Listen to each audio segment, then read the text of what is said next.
Assalamualaikum teman-teman.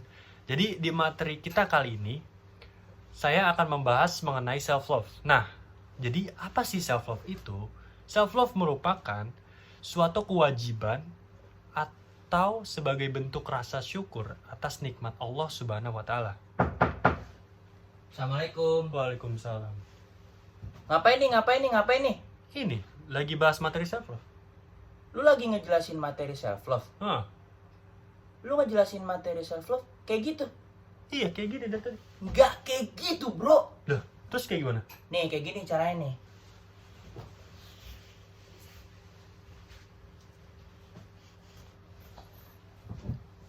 Mohon maaf teman-teman, ada gangguan teknis. Jadi di sini saya yang akan mengambil alih. Dan saya akan ulangi. Assalamualaikum warahmatullahi wabarakatuh. Bismillahirrahmanirrahim. Nahmaduhu wa nasta'inuhu wa nastaghfiruhu wa na'udzubillahi min syururi anfusina wa min sayyiati a'malina. Man yahdihillahu fala mudhillu lahu wa man yudhilhu fala hadiyalah.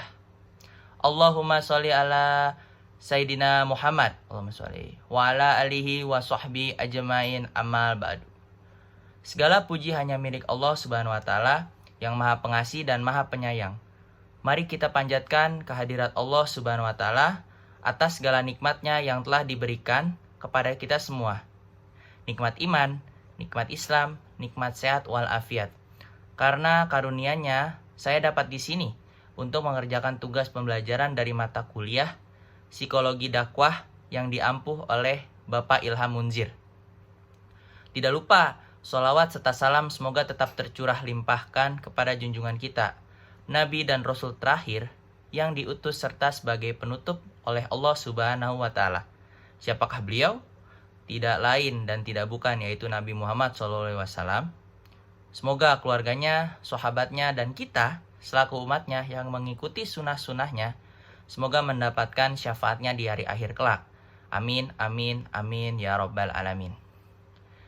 Di sini saya ingin membahas sebuah topik tentang self-love atau mencintai diri sendiri. Cintailah diri sendiri sebelum mencintai orang lain. Seperti itulah tagline yang biasa kita dengar. Lalu apa itu self-love? Self-love merupakan suatu kewajiban sebagai bentuk rasa syukur atas nikmat Allah Subhanahu wa taala. Meski pada kenyataannya masih banyak yang belum memahami konsep mencintai diri sendiri. Selain itu, self-love artinya mencintai diri sendiri, tetapi bukan berarti memenuhi diri dengan segala keinginan. Self-love dilakukan oleh kita untuk memperlakukan dan menerima diri sendiri dengan baik dan apa adanya, serta self-love juga merupakan aspek penting dari kesehatan mental. Di zaman milenial ini, masyarakat sudah banyak yang tahu bahwa self-love sangat penting. Self-love itu sendiri memiliki arti mengenali diri sendiri dan mencintai diri sendiri, yang bertujuan untuk kebahagiaan pada diri sendiri. Namun, ada beberapa orang yang mengartikan self-love, yaitu memiliki rasa percaya dan bangga terhadap kemampuan diri sendiri. Singkatnya, diri sendiri berhak bahagia dan bangga atas apa yang kita pilih dan lakukan. Menerapkan self-love dalam keadaan apapun sangatlah penting. Karena apa? Karena dengan self-love yang kita miliki, kita akan menerima diri kita apa adanya. Bukan hanya itu, menerapkan self-love bisa membuat pikiran kita lebih positif. Jika pikiran sudah positif, semua hal bisa dilakukan dengan maksimal dan mendapatkan hasil yang memuaskan.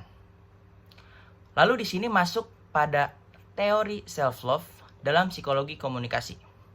Teori dan konsep tentang komunikasi intrapersonal, dalam psikologi komunikasi telah dipaparkan beberapa ahli komunikasi yang dapat disimpulkan bahwa komunikasi intrapersonal adalah komunikasi dengan diri sendiri meliputi 4 tahap proses, yaitu 1. Sensasi, 2. Persepsi, 3. Memori, dan 4. Berpikir dengan tujuan untuk melakukan penalaran, menganalisis, dan merenung. Itu 3 poin. Secara sadar maupun tidak sadar, dalam keseharian seseorang pasti melakukan komunikasi intrapersonal, baik dalam bentuk pertanyaan maupun introspeksi diri.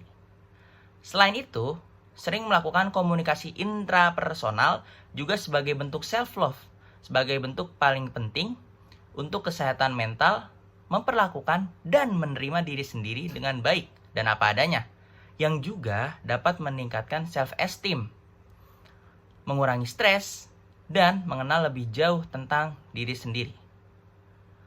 Kemudian masuk kepada aspek yang digunakan seseorang untuk mengukur self-love pada dirinya. Mencintai diri sendiri adalah langkah yang diperlukan seseorang untuk dapat menjalankan kehidupan secara efektif.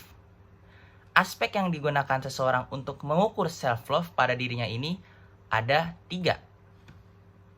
Antara lain, pertama, accurate self-assessment, yaitu mengetahui kekuatan dan batas diri yang dimiliki oleh individu masing-masing.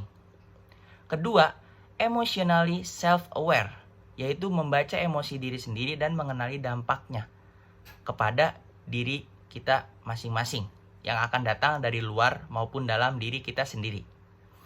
Lalu yang ketiga atau yang terakhir nih, ada self-confidence, yaitu rasa percaya diri dengan kemampuan yang sehat dan yang dimiliki oleh kita atau diri kita sendiri.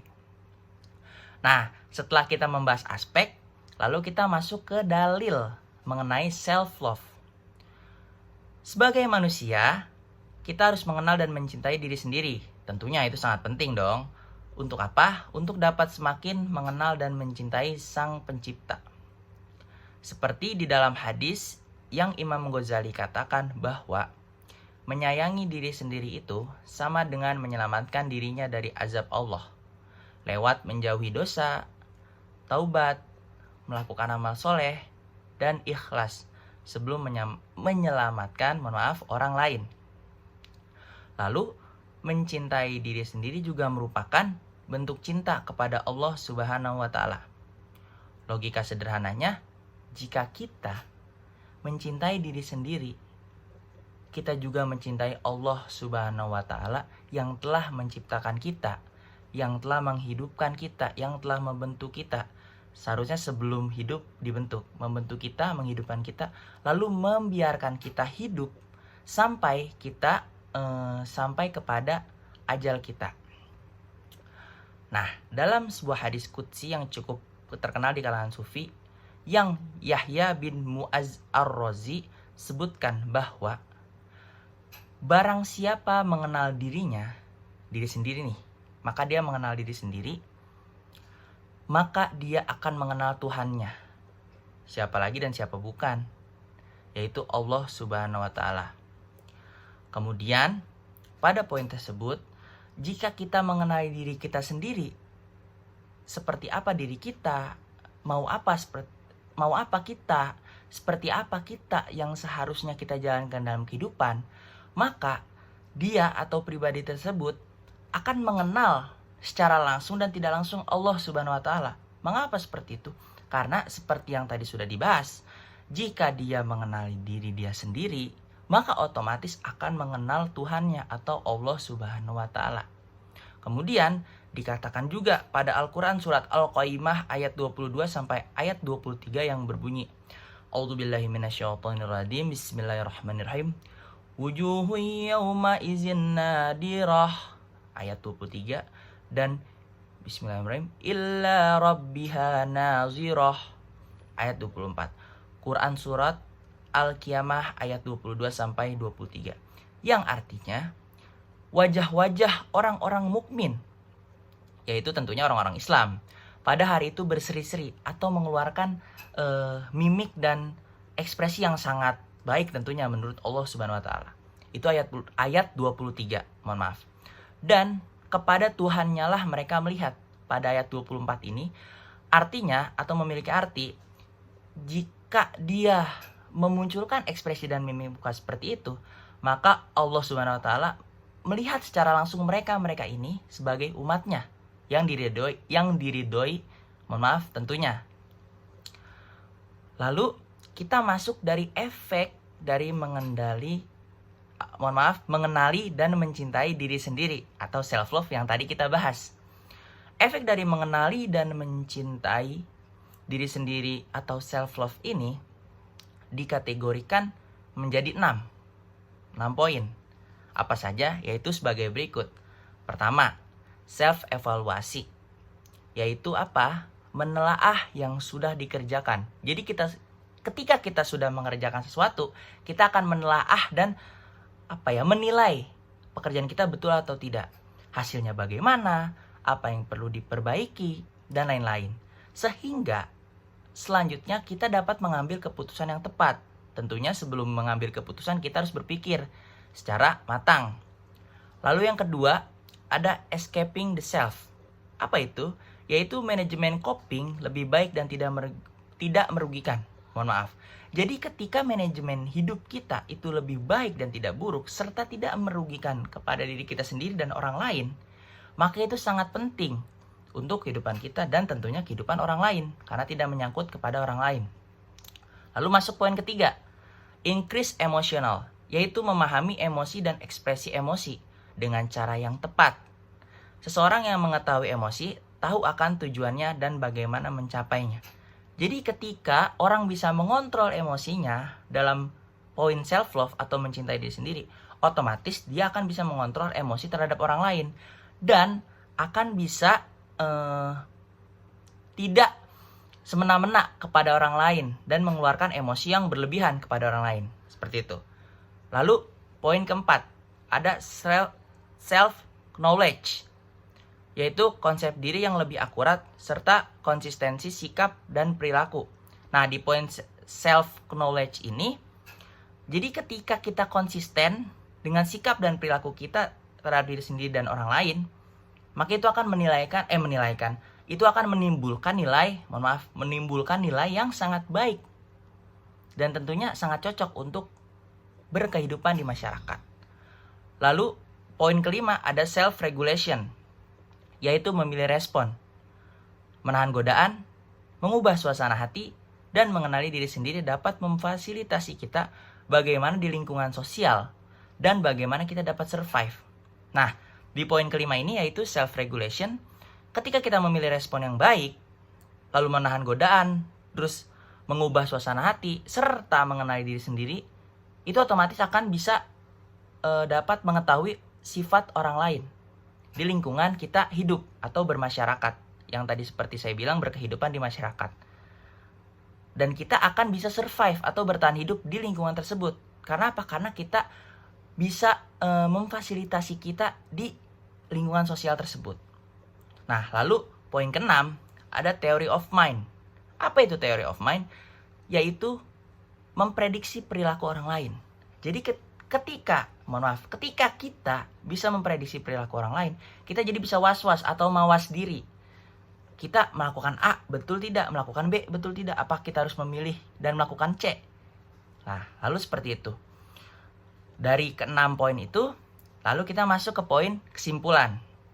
Lalu kesimpulannya adalah, setiap orang berhak untuk mencintai dirinya sendiri, agar dapat menjalani hidup dengan tenang, senang, dan semangat. Mencintai diri sendiri biasa disebut dengan self-love tentunya, seperti yang tadi kita sudah bahas. Di zaman milenial ini masyarakat sudah banyak yang tahu bahwa self-love sangat penting. Self-love itu sendiri memiliki arti mengenali diri sendiri dan mencintai diri sendiri yang bertujuan untuk kebahagiaan pada diri sendiri.